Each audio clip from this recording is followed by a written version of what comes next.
Ladies and gentlemen, now the moment you've all been waiting for. You are now listening to the sounds of Oldominion started. Henri and Sleep would come down to Portland and watch some hit shows. Me and Henri met a couple times. I had a group called Frontline, which is me, NyQuil, and Snafu. Okay.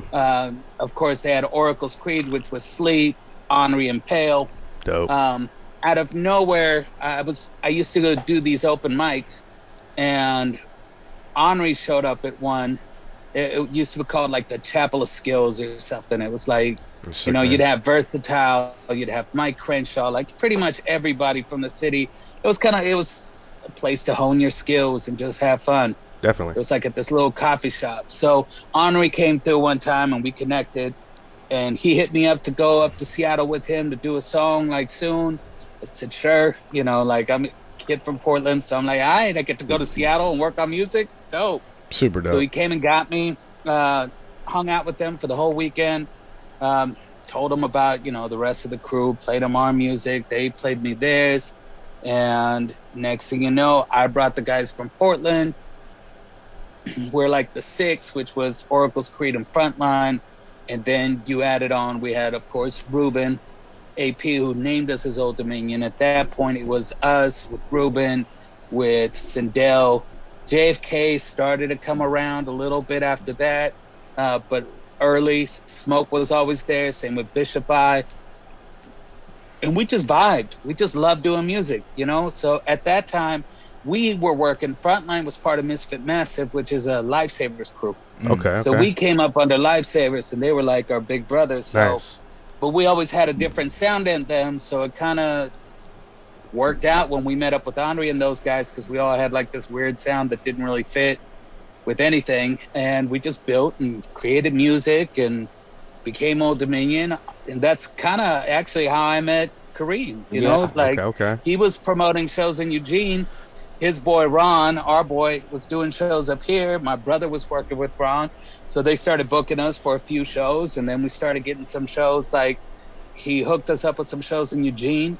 Me and him really started vibing because we were both like, we loved that just hard hip hop. Like, I hate the boom bap hip hop, but we always said we like love that.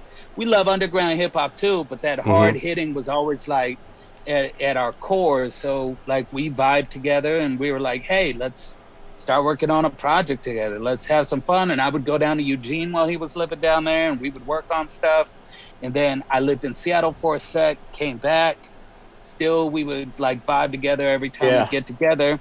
And then when he moved up to Seattle, I moved back up there with him. And next thing you know, Boom Bap was born. But it's all the same family, Yeah. And like It started with a jug of Carlos Rossi. Oh man, I'm sure that's. Hey, bro. Hey, I'm moving up to Seattle. You're coming with me. We grabbed a fucking jug of Rossi. That ain't the first time. I'm sure that's not the first time Rossi has brought a relationship together like that. No, for sure. It was crazy. And it was dope. Like, Oldominion is, it's a family, right? So Oldominion is always going to have, we're always doing stuff. Maybe we're not formally doing stuff as a group, but Sleep's still making music. Oh, yeah. Henri's definitely making music. Bishop I know's got like a new project he's doing.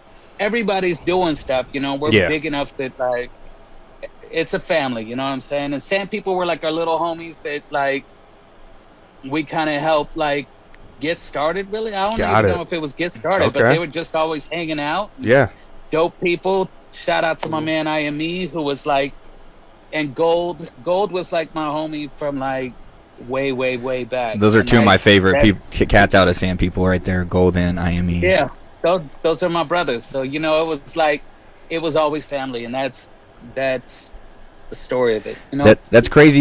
I'm sure when you're in it, you're not realizing it or recognizing it, but like looking back now, hindsight, how many how it's a river, a source of rivers just flowed out, and all these different MCs and groups created out of that one little interaction with somebody, and all of a sudden you look back and it's like, holy shit, look what we created now.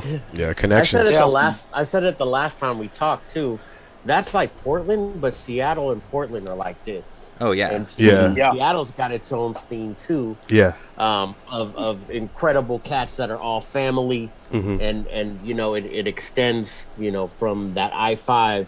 We call ourselves the I-5 assassins, but from the you know, Seattle down to Portland, you know, it's family. You know, and a lot of the groups that came out, Macklemore's our homie. The fucking Yeah, of course. Geo Prometheus Brown from Blue Scholars did our first album cover. That's crazy. That's tight. Like our family. You know, everyone is fucking homies first, you know.